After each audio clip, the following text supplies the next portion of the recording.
Lily Reads here, and today we're going to be doing something a little bit calming and then add a little bit of chaos in at the end.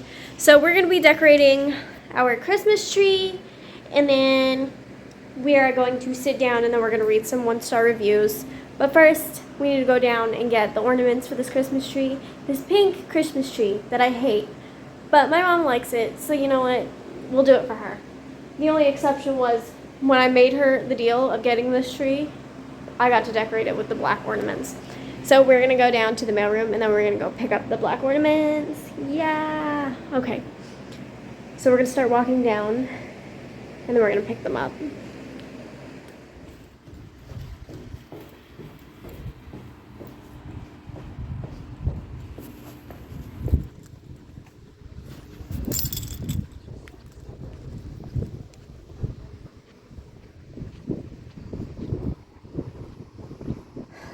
Package secure.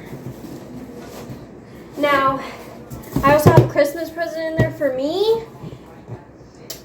because my grandmother had ordered something through my account for me.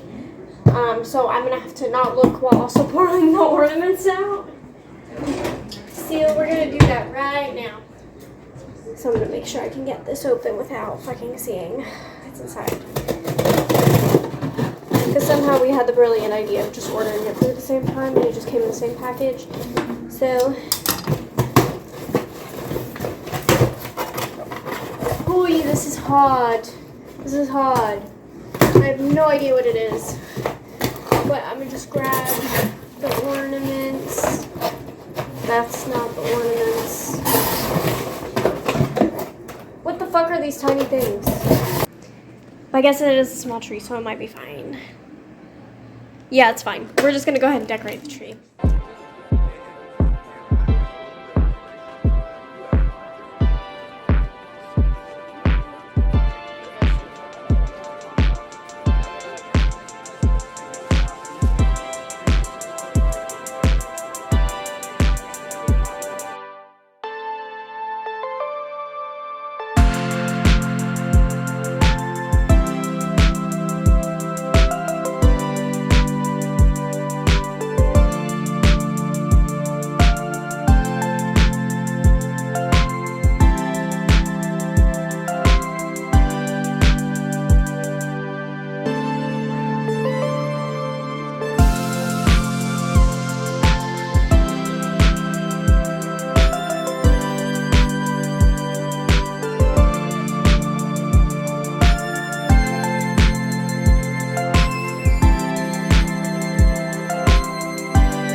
So now that the tree is finished, we're gonna go ahead and move on to the next segment of the video, which is reading one-star reviews of my favorite books. So I'm gonna start pulling up the reviews that my friend, I had my friend look up one-star reviews, funny ones. One serious one and then a few funny ones. We're gonna start with Daisy Jones. So the first review of Daisy Jones and the Six that is rated 1 star says, "Have you ever watched a mockumentary and got annoyed at how fake and forced everyone sounds? This sums up this novel, where everything is told to you. What a lazy way to write a book and call it a novel. By a variety of characters who all sound exactly the same. The narration tricks, he said blue and she said yellow, got so boring so quick it was really hard to carry on reading till the end. On top of that, the marketed feminist aspects of the books don't even fill 2 pages. It was an interesting premise, and I would love for these to be well-developed, well-written, character-led novel about a complex relationship during an amazing time period of the 70s, but it just wasn't that at all. I get where they're coming from, but at the same time, like, this was such a good book. I feel like there's other factors to look for than just what this review says. Not everything is fake and forced, I believe. Like, and it's a novel. Like, it doesn't matter what you consider a novel. Like, this is a novel. Like, this is what the publicist said. Novel, you know? The characters do not sound exactly the same, so I don't know where they got that. I suppose when it's like written by like the same author, some things do tend to get repetitive, but at that point you kind of just like, it's written by the same person. But it's funny because she says, it was an interesting premise, and I would love for this to be well developed. It is well developed. Well written.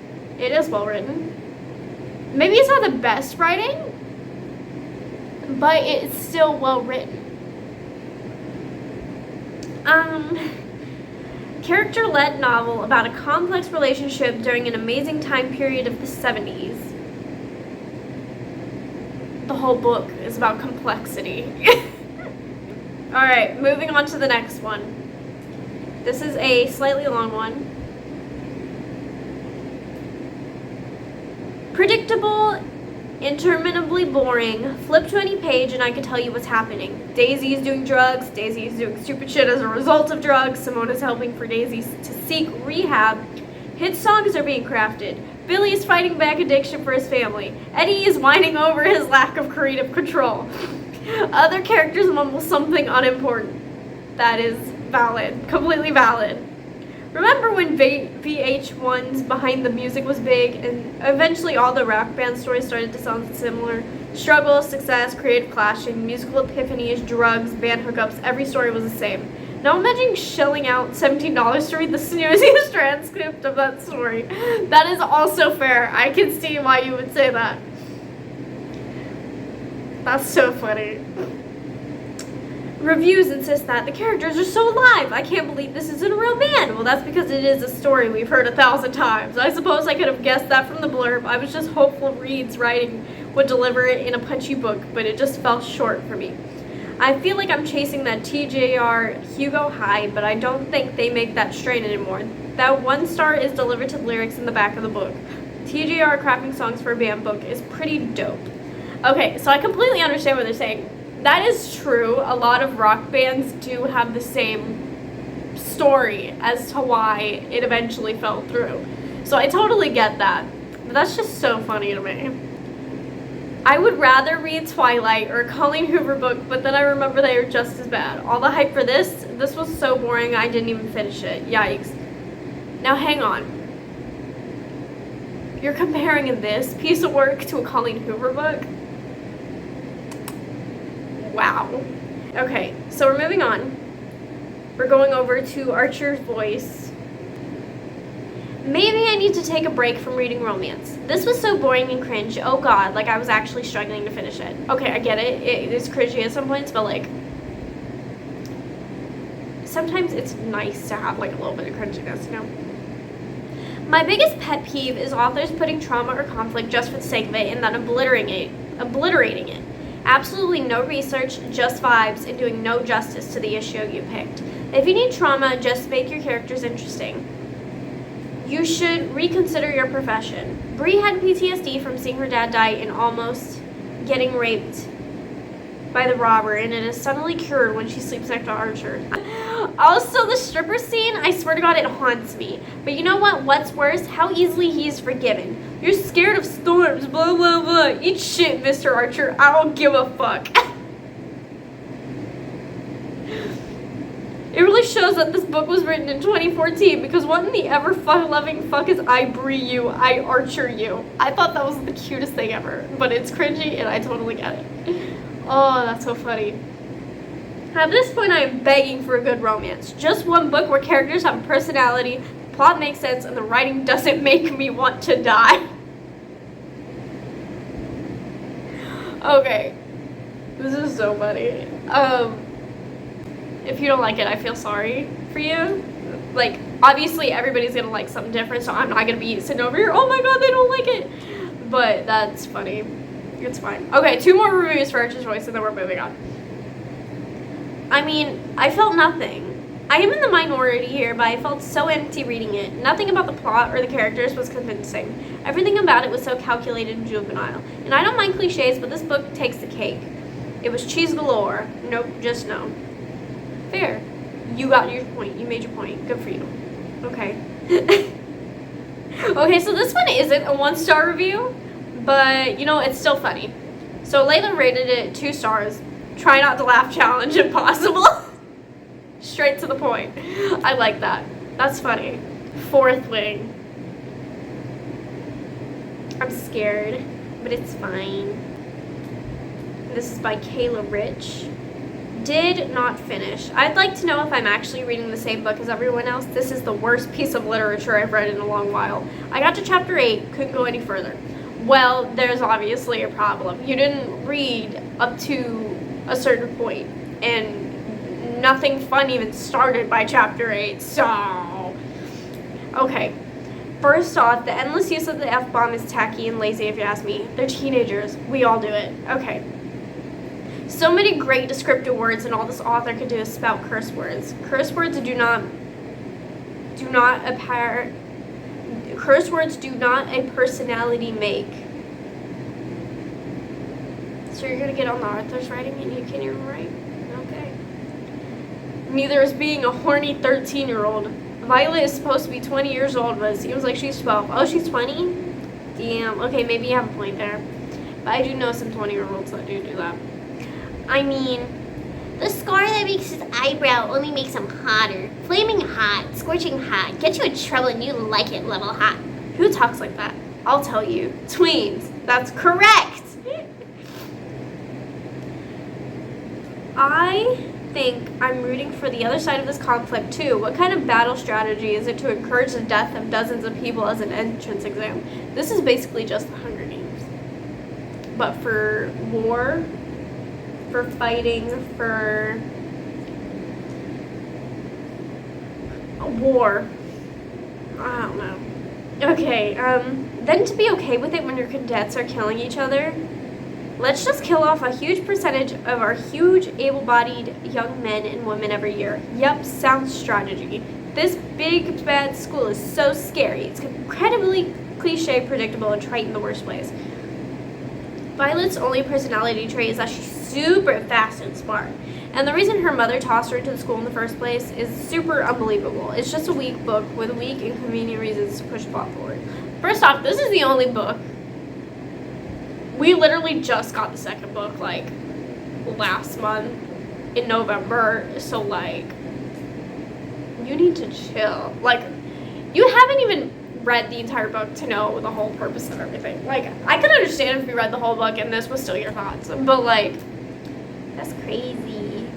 There's a valuable lesson to be learned here, and it's that when you see the entire Goodreads community read in 5-star the same book, you run as fast as you can in the other direction. I especially enjoyed the mediocre writing, boring love story, and the this might as well happen plot, wherein a allegedly frail and weak character is at the same time overpowered as fuck and gets everything handed to her on a silver platter. 0 stars. Krista, please don't abandon me. I can find a good book to buddy read. I am sure I still have it in me.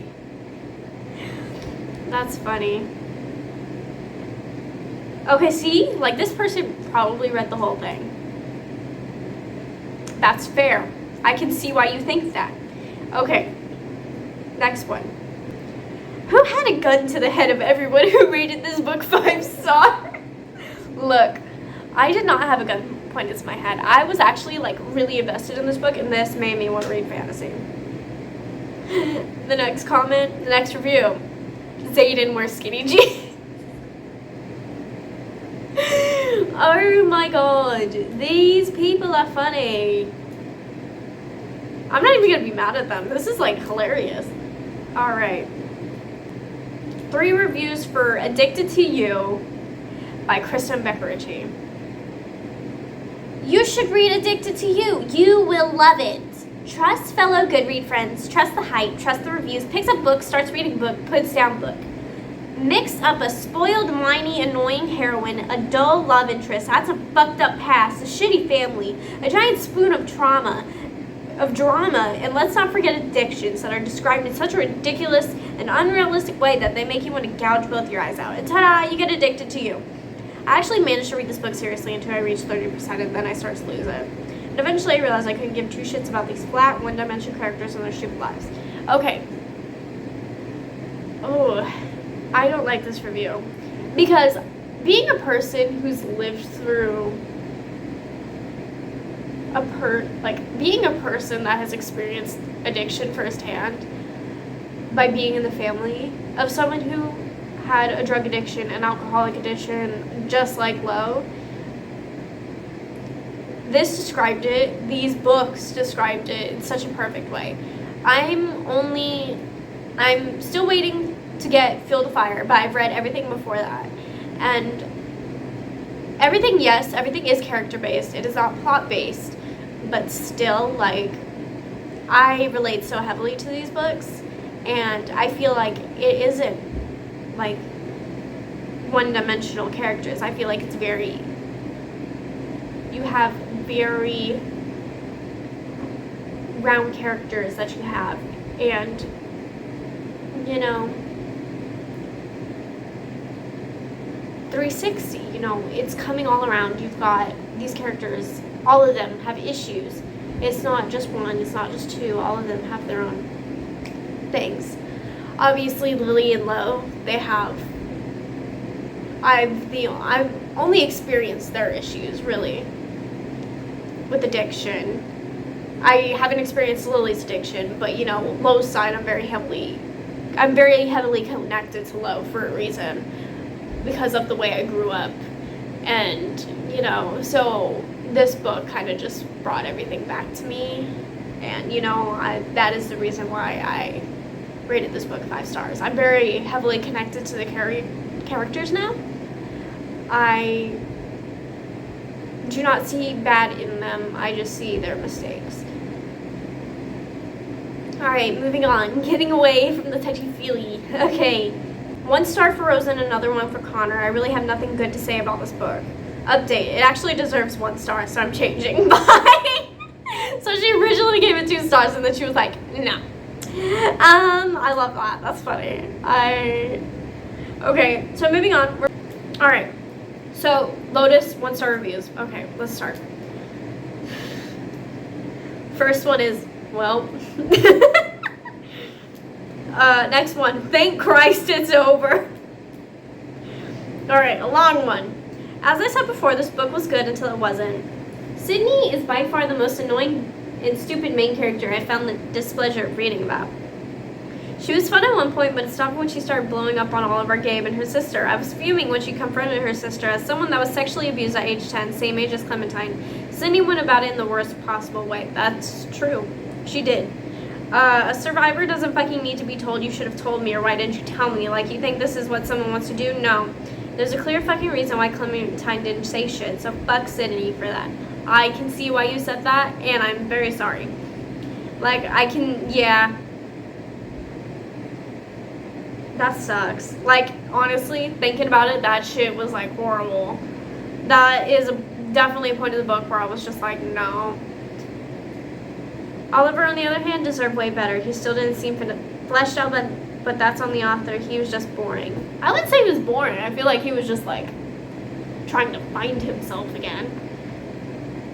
Also, I wouldn't forever take away a star when it ends in children. There's no reason why their happy ending should include children. It's probably a me thing, but I don't care. Clementine's supremacy, she was a bad bitch. She really was. She really was. She lived her life. She did what she needed to do. I will also agree on the happy ending. They definitely did not need kids. I feel like they still needed time to grow before they even thought about that. So I can see why they thought that. Next one. 5 stars. Wait, no. 5 points. I did not like this book. I had to force myself to read it out. But by the time I got to the last 40%, I'm skimming the dialogue and not actually reading. I hated the way Oliver was written. He was dumb and spoke strangely, and it did not seem realistic to me. In fact, none of the stories seemed realistic, and there was always something annoying happening. I would have DNF'd, but by the time I decided to do that, I had already gotten through 60% and decided what the hell, I've already gotten this far. This book gets 5 points for having words on a page. I feel like some people ignore that characters like Archer and Oliver, they have been sheltered their entire life. Because obviously there's a difference. Archer just nobody wanted to be around him because of his family. And Oliver, he was kidnapped when he was like 5 years old, I think. So that being said, like, they have not had a lot of human interaction. So of course they're not going to understand certain things. Maybe most things, because you have these kids that are trapped inside of their own hellhole. They do not experience anything because of trauma. And I just don't know how people don't get that. Like, there's obviously a reason why they are acting this way. I already read this first part. Okay.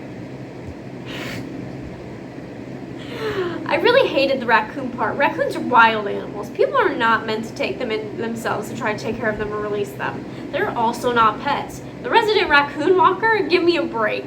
Also, Oliver went from being lonely and alone for 22 years to somehow being an expert at reading emotions of people over the course of a month or two. I doubt that too. I doubt it too. That's fair. I completely understand that. He would not be capable of half the things he does in the story, where he was really held underground all alone for 22 years. And to top it off, Sydney is so irritating. He isn't the only one who suffered when he was taken. She was 7 or 8. It's not like she was 15 and they were in love.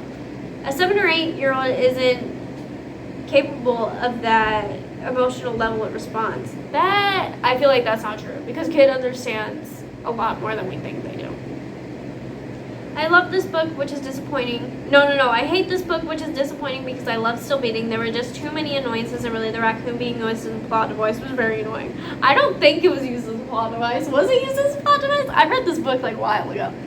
Oh my god. It was so long ago. To the last review of Lotus, and to the last review of this video. 1 star. I feel like books shouldn't be judged by their cover because they should be judged by the worst quote. Some background info. Oliver was found recently after spending 22 years in captivity. Instead of giving us something meaningful, the author decided to write P.O.P., the power of pussy. I ache for you, Sydney. Oliver rasped, one hand curling in behind my head, fisting my hair. I crave to be inside you more than I crave freedom in all of those 22 years combined. Holy hell, I feel my ovaries spontaneously fertilizing. Am I reading this shit right? Help someone pull up a thesaurus, because I need a stronger word for astounded. Oh my god. That is fair. And I also feel like somebody who was kidnapped also wouldn't say, I crave to be inside you more than I crave to be free in my 22 years. But like, what? So I totally get this one. I totally get it. I totally get most of these reviews and why people see them the way they do, but obviously, like, people have, like, different points of views. And, you know, like, yeah. And obviously I'm going to see things way differently than I am going to in the future. Everybody's thoughts and opinions change. I am only in my senior year of high school. So my thoughts are going to change within the next 5 years of these books that I read. When 5 years pass, I will probably, like, have completely different changes of my 5-star reviews. And, you know, at that point, because we all evolve, I know that's going to happen. Obviously, some of these books I know will stay 5 stars, but obviously we won't know until 5 years passes and we'll see what these books are. But, you know, that's the end of the video. I really enjoyed reading these 1-star reviews. They're quite funny. And I will see you guys in the next one. Bye-bye!